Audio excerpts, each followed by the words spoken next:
we welcome you to the Asaase Breakfast Show. Artists of Excellence Europe. Female Artist of Excellence Europe. Video of Excellence. Event of Excellence. Song of Excellence. Album of Excellence. Gospel Artist of the Year 2020. Songwriter of the Year 2020. Artist of the Year 2020. Most Popular Song. Just say nominations now award. Every minute we are. Welcome, Diana, to the Thank you so much. Asaase Breakfast Show. I am a big fan of your music, and I know Reverend Ekwa loves your music as well. So every morning, from Sunday through to Thursday on Asaase, if you hear Edrobejua at that point when it's about 5, Reverend Ekwa by morning devotion. That's right. You know, and you know, so. Oh, but there's the second part you didn't add it. Kasa do want to emphasize. Talk. See, no do. Kasa tinti and topo. Oh, so great to have you here. Thanks. From the hills of Ghana National College, Ufi School 1997. Then 10 years later, you dropped Xtra Bekasa. I know. Was this always the dream to do music? Was it ever a dream? I think I was born doing this. Okay. So there's never been a clear demarcation of, I was here and I was dreaming and one day it hit. When I went to Ghana National, I was singing, not as a solo in the industry, but I was backing Francis Ajay those times. And in school I was singing. And then I entered nursing school. I finished nursing school, and the next minute I was out with my first album. Did I ever dream that I can't wait to? No, I don't think it was that. It just happened. It was a natural thing that happened. So let's take a trip back into your childhood. Number 3 of 8. Number 3 of 8, biological 9 in total. So number 3 of 9. Wow. Interesting numbers, 3, 9. Yep. Very, very interesting. Yep. So, what was it like growing up in a large family? I want to have a large family, but... You want to have a large family? At 2, and you the cost of school fees in the major. If I get blessed with maybe some $10 million, that means we'll have more children. Listen, childhood, I look back now, no, it wasn't fun. Okay. Childhood. Do you know every child, one, you either want to, when you are not an only child, you wish you were. and then when you are an only child. And when you are an only child, you wish you had a lot, you know, so that I know. When you find yourself in schools where people had abundance and you had to share. As a child, it wasn't great. But now that I am old, I will not trade or change a single portion of what happened. But as a child, you want to have a new dress to school every time. You wanted to have abundance, but you had to share. You were not an only child. We will laugh at my mom and says she treated us as though we were. You know? if you are, you know, I remember one time we all imagine 8 children eating, and we would have rice. So by the time we're done, that we would say we're not full, but the rice that we will sweep to throw away can feed 2 more people. So that was one. And Beatrice was the last at that time. Okay. Last but one at that time. And one time we all finished eating. She loved fufu. We all finished eating, left the living room. Hours later, my mom remembered, hey, me ba man be here. Mommy, I'm seeing a kitchen. We went there. Mambi was asleep on the floor. Her fufu in front of her. She had, you know, when you tear fufu, you take bits, you take a little chunks, and for the child to just pick up. Well, she fell asleep, and when I got there, Beatrice was asleep on the floor, and the floor was wet. We had eaten, we hadn't cleaned up. We got up, went to the living room to watch TV. Mambi, wake up, wake up. So she woke up, she took one of the fufu from the bowl and started scraping it on the floor, thinking she was putting it in the soup of the fufu, and she was taking it to. I remember it so clearly, and I'm thinking, where is your mom? Where is your mom? Wow. But there were so many of us. But we now, the things we didn't like to share, we love to share. Wow. As a child, you don't want your sister to wear your clothes. Now you can't wait to take it off and give to her to wear. It's just beautiful. Now I'm sitting here. I'm pretty sure they've lined up, Mommy, the dress you're wearing. When you are done, it's mine. And this one too it's nice. Yeah. Talking about dresses, where did you get your love for designing clothes? It started from my grandmother. My grandmother who trained me, who I lived with. And I could tell how what she wore just positioned her differently every point in time. And I'll tell you why. From Monday, Tuesdays were not days she went to the farm. So Monday, Wednesday, Thursday, Friday, she'd go to the farm. And she was your regular farmer, looking at how she dressed. Maybe some pair of trousers, some long tops, some, for the farm. On Tuesday, she stepped it up just a little bit to go to the market to sell her produce. On Saturday, she'd go for a funeral, and she'd do black. But on Sunday, that's right, she wore her cover and slits, this cover and slits, and she put on her duku, and she hold a bag, and she looked $1 million just by what she wore.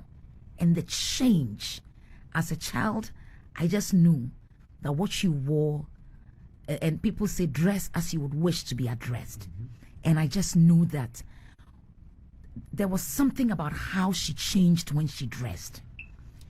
So that was in my mind. My aunties dressed beautifully, and my dad just looked the part whenever he dressed up. And so it became part of me, and fashion just came to me naturally. So much so, even in nursing school, I was dealing in fabrics, I was selling fabrics. I was then by the early part of my ministry singing, as I opened a fashion page on Facebook. These things just come to me. Wow. Naturally. Blessed to have that ability to do this. If you just tuned in, it's the Asaase Breakfast Show. I'm Kwekwe Xtra, the Rainmaker, and I have with me my colleagues Benjamin Ofeado and Nana Mensa. And our guest in the studio is a singer, songwriter, nurse, fashion designer, all-round cool chick, Nana Diana Hamilton. So you mentioned that even when you were in nursing school, I mean, what was life like on campus or before nursing school? Let's go to Ghana National College. And I like to laugh at somebody very close to me that, my school do not enjoy those, so my classmates need to enjoy. That's sure. And for those of you who don't know what Ndwe is, monkeys. They had monkeys coming in and out of their class. Yeah, you sit in class and the monkeys will come stand on the window sills and it was beautiful. It was so beautiful. I went to Takrady and somebody was taking us to a monkey something. Yeah. We got there and there were no monkeys. I was like, they've all gone to national. I guess they will. I just pray that they are still in national, because in national it was beautiful to behold. They were part of us. They were not like pets. They were part of the students, But Ghana National College.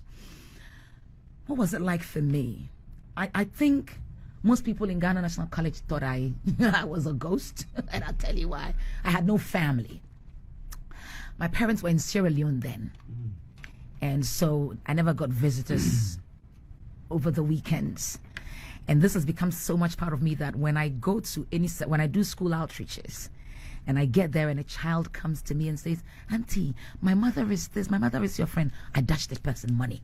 I just feel, what if she doesn't get visitors like I didn't have visitors? I'll just give something, because for me, that was lifelines for me. My father at the time was in Sierra Leone doing missions.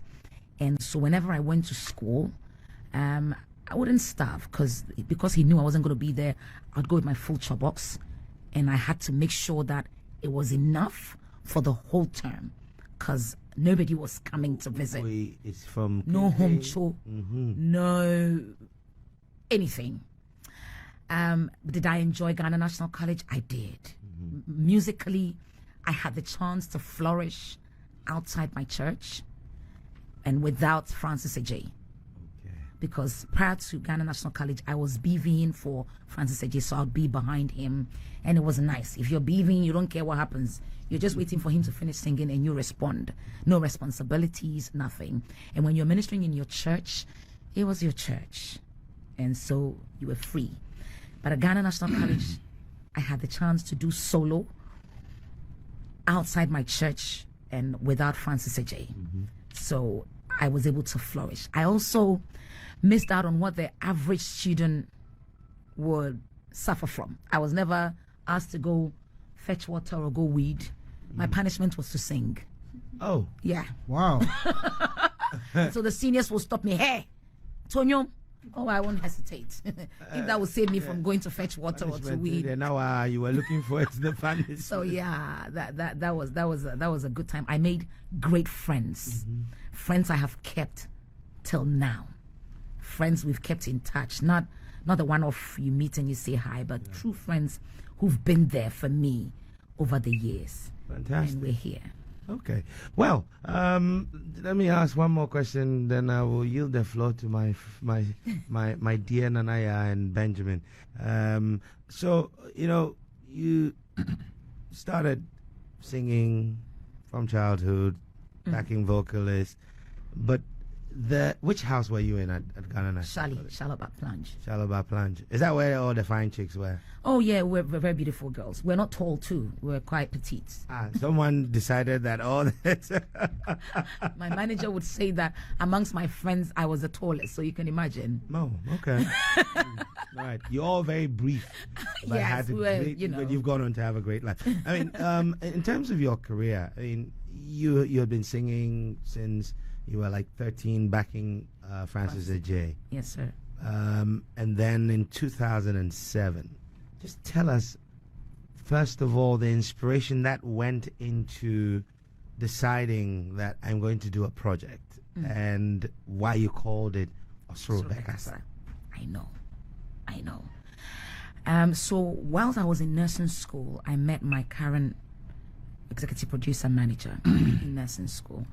And he said, remember I said I used to leave school, go sing. He got worried for me, and he said, finish nursing school, and when you're done, I know you love to sing. I'd like to produce you and let you come out with an album. It's like, great. So I finished nursing school. I worked a bit, and then I got married. And I remember when we came back from honeymoon, he brought a man who writes songs and said, this man writes songs, so I'm going to let him bring you a song to sing. He brought me lots of songs, but Osoro just stood out to me. Stood out to me in the sense that at that time, it wasn't personal. Obviously, I had finished school. I was working. Life was good. I was newly married. What could be a problem for me to sing Osoro? But at that time, my sister, who is in the U.S. now, was somebody I was praying for. She was older than I am. And she's still older than I am, and she wasn't married. I was married. She was struggling with her documents to be in America. She had been there for years, hadn't come back. It was just issues after issues. I was believing God for her. So among the songs the gentleman brought, this one stood out to me. So I took it on. I co-wrote part of the song, and then I brought the song out, and it became a blessing to many in Ghana. And then as the years went on, it became my song too.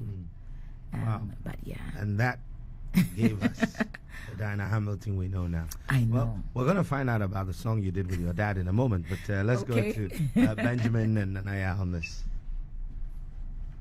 Oh, well. So, I've been following you for some time. Okay. I'm not surprised. I've been following I can tell he's you. got a good voice too. Oh, did I sing? I heard him sing. Oh, I did. You did, yeah, right? you were singing. I didn't realize. Yes. How instrumental and has the music makers in your career been? And I'm talking here both from the sound engineer or the one who does all the studio work, and also vis-a-vis the band that you've been playing with. I could tell you've been working with PL Crew right from the onset, and the team. How instrumental have they been to your career and your rise so far? Great question. I have worked with various producers, and every producer gives me a new sound, a different sound. People are creative like that, and so I started working with Dambasi, worked with George Forrest for my first, second, and third album. By the fourth album, my executive producer wasn't in Ghana, and I didn't have access to George and Dan, and so we started working with Kewa, who I had access to. Hence, the work in progresses, the Monios, and then along the line, because I had worked with Francis Ejay, I knew Shadrach Yorson Shah, so I could walk in. So I walked in one day. I said, Shah, let's create something new. I picked an old song, When You Come In, that I had written and done on my first album, and we created a beautiful piece. And so you can tell that for every producer I had, I got a new sound, a different sound. Hence, the plethora of songs that aren't the same, as in different sounds that we create. Then there was PL Crew. PL Crew came in 2016 when I did the first experience in London.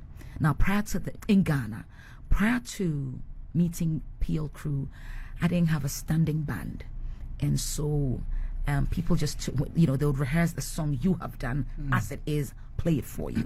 I wasn't holding events. And so if I hold an event, it was going to be an album launch. And it was a very quick one. I never had a chance to be on stage for an hour to minister. But when PL Crew came, one, they owned my songs.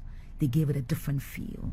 And over the years, we've gelled so much that I can blink and they know what I'm talking about. That's the beauty of having a standing band. That when somebody's inviting me and I go, I need to bring my band. Because when they understand me too, with my schedule, I can fly in on Thursday and have like a corporate event on a Friday morning. I cannot rehearse. But this is a band that I've rehearsed with over the years. We can go, all right, let's do this. Let's take out that one. We can meet at the venue and create something new and sing. Exactly.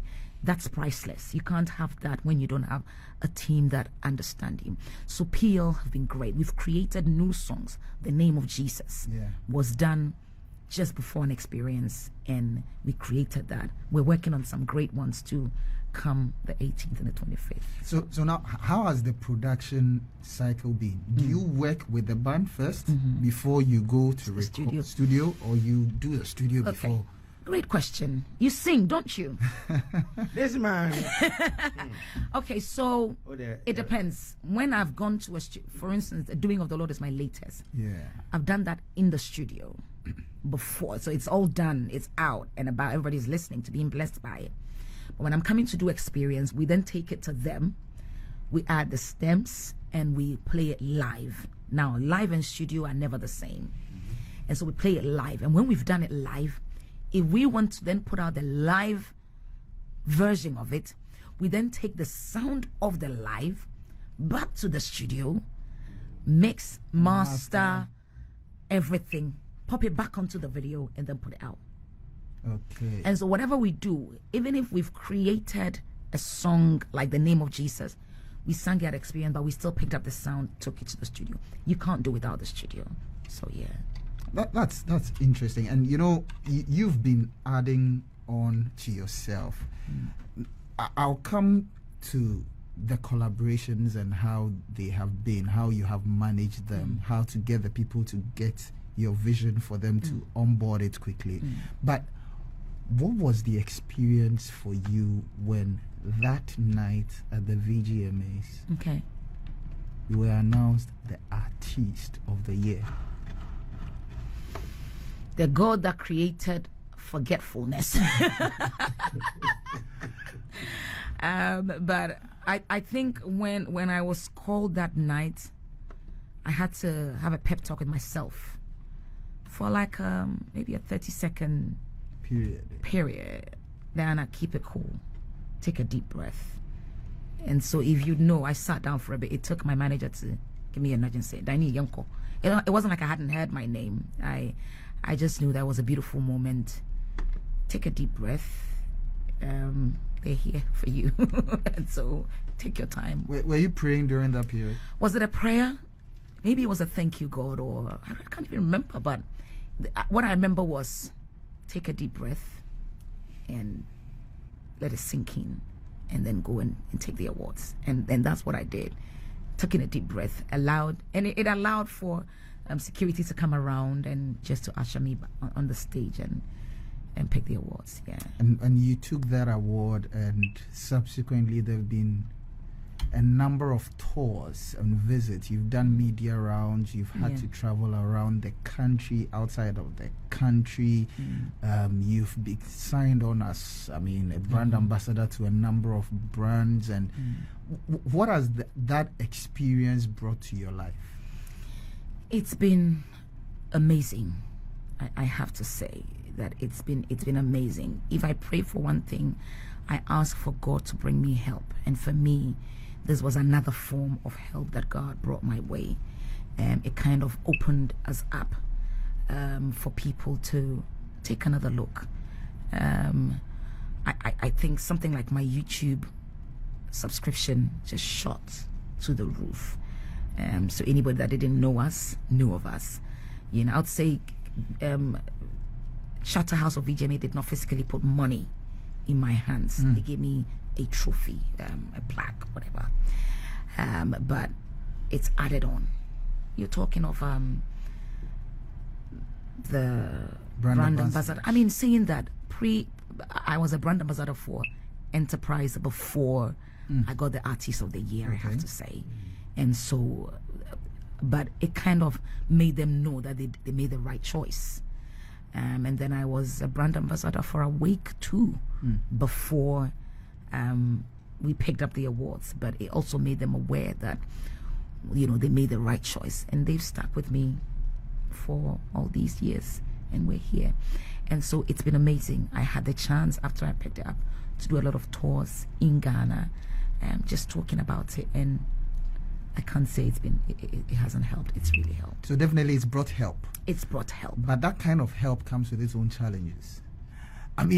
Doesn't everything, so you've always been out there, but now the skill of being out there has multiplied and potentially exponentially. How have you managed the extent of attention and now the level of scrutiny that almost everybody will be putting on you? One of the things you tend to say a lot when you mount the stage and when you're about to minister, one of the things I've heard you say a number of times, I'm a Church of Pentecost girl. I'm a Church of Pentecost girl. How has that now created, in terms of expectations of people, of you, now that they know you a lot more and everything you say goes that far? I'd like you to clear that. How are you trying to marry the Church of Pentecost girlness to the attention or the scrutiny? I'm not quite getting that, but all right, clear. So just to say, for instance, fortunately, you're a gospel artist, and so when you say you're a Church of Pentecost girl, it sits very well in there. Yes. And so all the things that typically one would have of a person like that, how have you managed that, working with brands, some secular brands and all of that? I get you. Great question. When you stand for something, nothing will push you if you're a strong believer of what you stand for. And I think for me, that's what's helped me. I know what I stand for. I know what I believe in. And the great thing is, anybody that is coming my way is coming my way because of what they know I stand for. I never shy away from the fact that I'm a Christian, I'm a church girl, and I'm a Church of Pentecost girl for that matter. And because of that, my church owned me. Yeah. I was in Zoom Lion's church, Mr. Japon's church, and after I ministered, he mounted the stage and he said all sorts of great things about how proud they are as a church of what I have done and what God is using me for. How, the church appreciates what we've done. One, it's a responsibility to me. Is it too big a responsibility? No, because it's my lifestyle. I'm not living a double standard life. This comes to me naturally. This, what I wouldn't do when the lights are off. How do I put it? What I wouldn't do when the lights are on, when the lights go off, I still wouldn't do. And so it's not like I'll be doing something in the dark and the light's going to shine on me and it's then going to see that, oh, there's a hypocrisy or something going on here. And so it's easy to some extent. But the responsibility is for God to help us to impact. So that, and I said this somewhere, that for where God has placed me, if there's a statement he's making, the statement is, this is doable. This is achievable. This is attainable. And so if anybody wants to get here, you can look in the lens of somebody who's gone there and also aim to get there. Yeah. So it's not that hard if I'm making sense. Yeah. Making plenty of it. But Nanaya, if you just tuned in, it's 9:40. We've got 20 more minutes before we check out to the studio, and we have a very special guest doing our red carpet segment with us today, Diana Hamilton, and she's telling us some very interesting stuff. I'm sure Nanaya has some questions to bring out even more interesting and very sensible answers. Well, it's always a joy listening to you, Dan, as it was when you came to the studio a couple of years ago, and I'm just soaking it all in.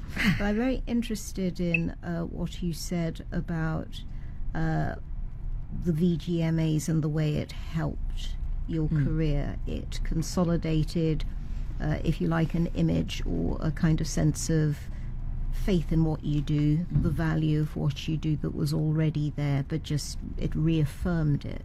It was a big moment, that VGMA's year. It was you and Joe Mettle both riding high, and it was a kind of stellar performance all round, showing how the kind of music you do can impact on people's life and gain very broad acceptance. I wondered whether you thought, with that big win that year, and as you said, the career you've subsequently gone on to have, you think gospel in Ghana has really gone mainstream in the way that, I don't know, other genres like funk or whatever are now part of the mainstream, or whether it's still something that will always be very distinct, because you said it's about faith, it's about ministration and what God is using you to do. Good one. So yesterday I was on an interview in a station in Nigeria, and they were asking if here in Ghana we have the same access as secular music will have. And this is a classic example. Asaase is not a Christian station. It's not a faith-based station. And here I am having a conversation with you that will bless everyone, will impact on everyone who, whatever you're doing, you would know that whatever you stand for, if you believe in it, somebody will come and appreciate what you're doing and would want to hire you, to plug into you.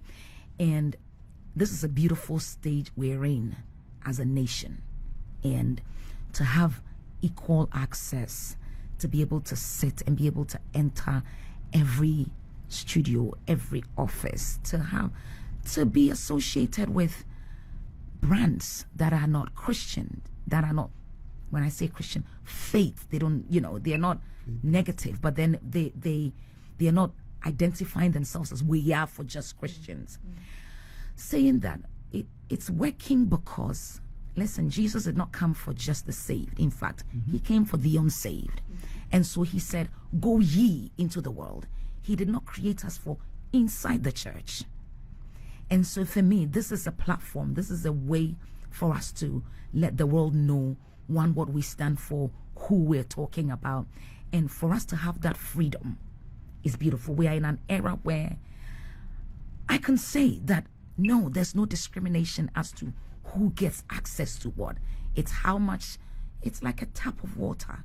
Like if there's a tap is running, you determine to what extent you want to open it, and the speed with which the water is going to flow. The water is for everyone. You can choose to let it drop or let it flow.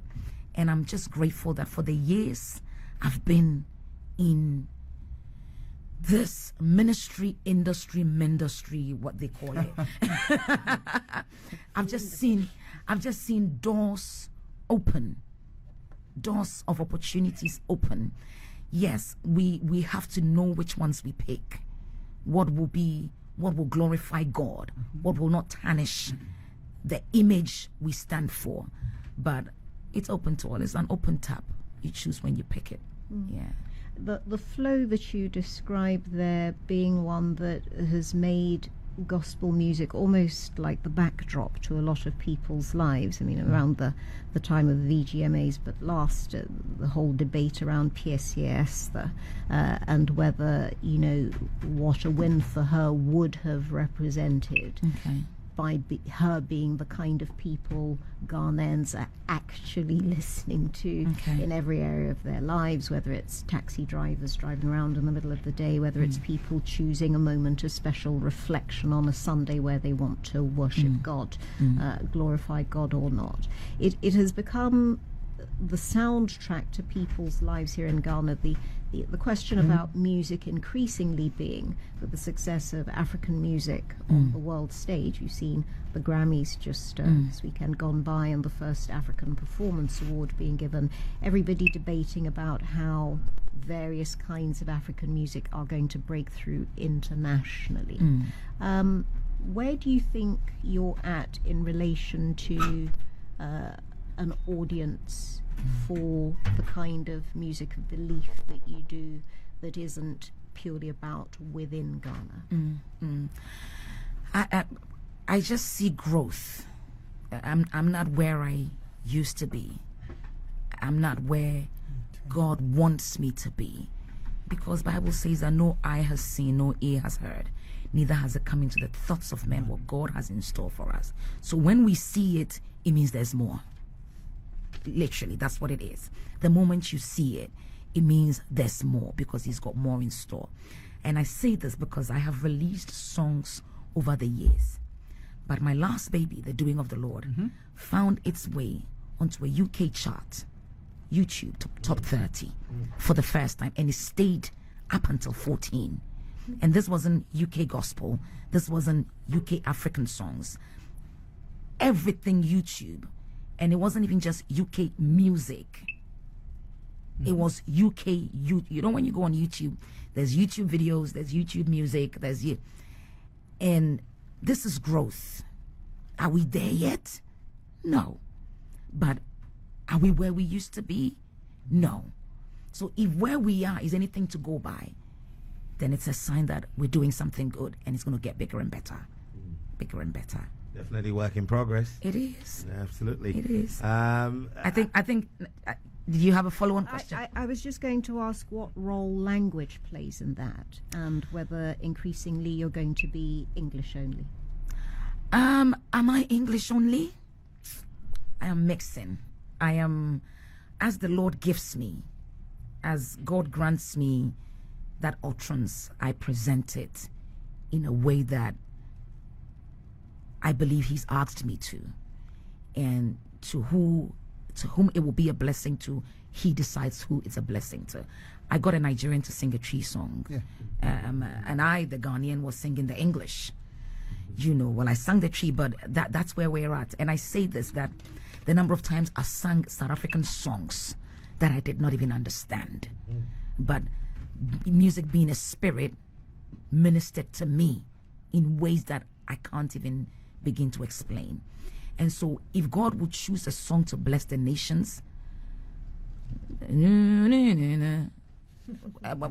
this okay, that one, and then the one that everybody was dancing to, Jerusalem.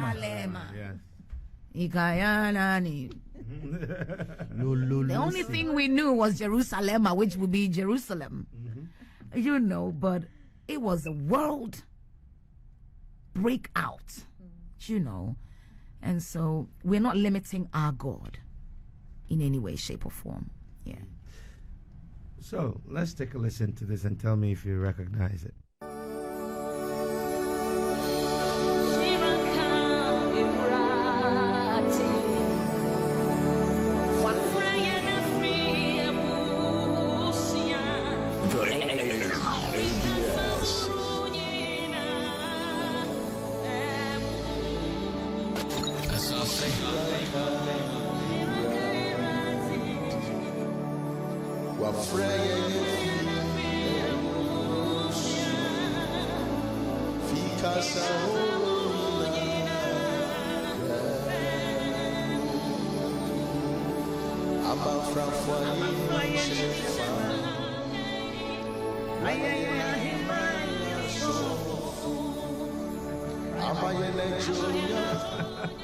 I didn't mean to make you cry or emotional, but so tell us about the song. I'll sing this on experience. Come on. Oh my goodness. I should tell you about this song. Yes. So my father passed. My father died. I was in the UK. My sisters called me. If you want to know your father the way you know your father, you need to come to the US now. So I went to the US, stayed there for maybe 5 days or so. Stayed with my father, and then we had our last moments together. I came back, and about 2 days or so later, he died. And when he died, my brother called me one day and said, my father was a worshiper. And my father called me one day and said, my brother called me one day and said, for the funeral, we want you to go to the studio and sing the songs that your father loved. And we want to put it out and give it out to people at the funeral. So I went to the studio. I got to Ghana on Monday, got to Kumasi on Tuesday. And then on Wednesday, I went into the studio with Dan Bassi. And we started singing songs my father had worshipped God with, that we knew him to. Whilst I was in the studio, my brother came in. He flew in from America, got to Accra, flew to Kumasi that Wednesday, and came with a CD and said when he got to Accra, he was searching through my father's books, and he saw a CD that had my father's name on it. Thing is, my father had preached so many places, had lots of CDs, books, CDs, cassettes. How that CD stood out to my brother, I still don't know. But he picked it, slotted it in, and heard my father singing a song on that CD. And it looked like he had gone to a studio to record a song, to record songs that no one knew about. Wow. And so he asked if I could sing if there was a way I could join him, sing that song. So quickly I gave it to, we had just one day to record the whole album. So I gave it to Dan Bassi and I said, is this something we can do? He said, by all means, it will not be the greatest of sound. I said, I don't care. I want to sing with my father. And so he slotted in the CD, and then I joined it. So what you just listened to was actually my father had already done the song. We slotted it in. I joined him, and that studio turned into, I cried the whole time. Just singing.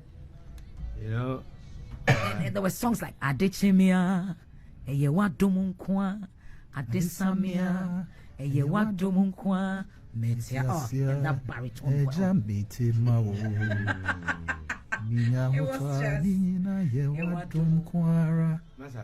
Just reveal who you are. He's in the engine of Harmonious Chorale. Okay. So why haven't, when you say you are in the engine of Harmonious Chorale, okay, I hire you know, I was like, the interviewee is becoming the interviewer. No, but Diana, we've got very little time left. You started the experience, okay? Right. What was the inspiration? And I know this year you're doing it at my church. I will be there. Good. But train him. 4 days after Ash Wednesday, which happens to be Valentine's Day. I'll be in the Ash Wednesday spirit. this year is Valentine's. It is. Wow. But the fasting starts the day after Ash Wednesday. Later. So how did that come about? When I was talking earlier, I said pre-experience, anytime I'd have an event, it would be an album launch. And those things were very limiting. You were required to sing just the song you're promoting. You were in a rush. And I was yearning for a day that I'll get the chance to be on stage and we'll minister in songs. People will be blessed for a great time. And how that was going to happen, I didn't know. And one time, my manager was like, "Auntie, you need to have your own event. And, we're looking at the analytics. Your church is supportive, blah, de, blah, de, blah." So we held the first experience in London. And then that was amazing. That was people I knew, my church, we followed it on the following year with experience again in London. Amazing time. Great turnout. Amazing time. And then my husband, my manager was like, "Let's go to Ghana." Ghana what? I live in the UK. What's going to happen? He was like, "The analytics show that you have a great following in Ghana and let's bless them."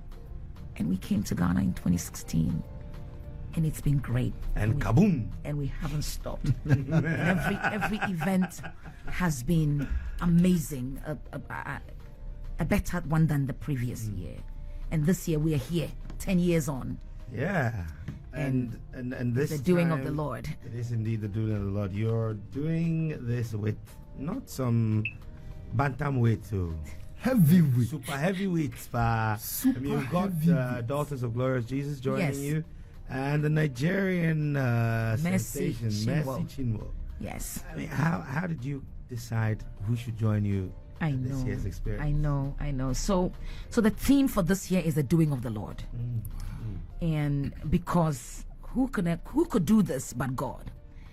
And when I recorded the song, The Doing of the Lord, it was one to be the theme song of this year's event.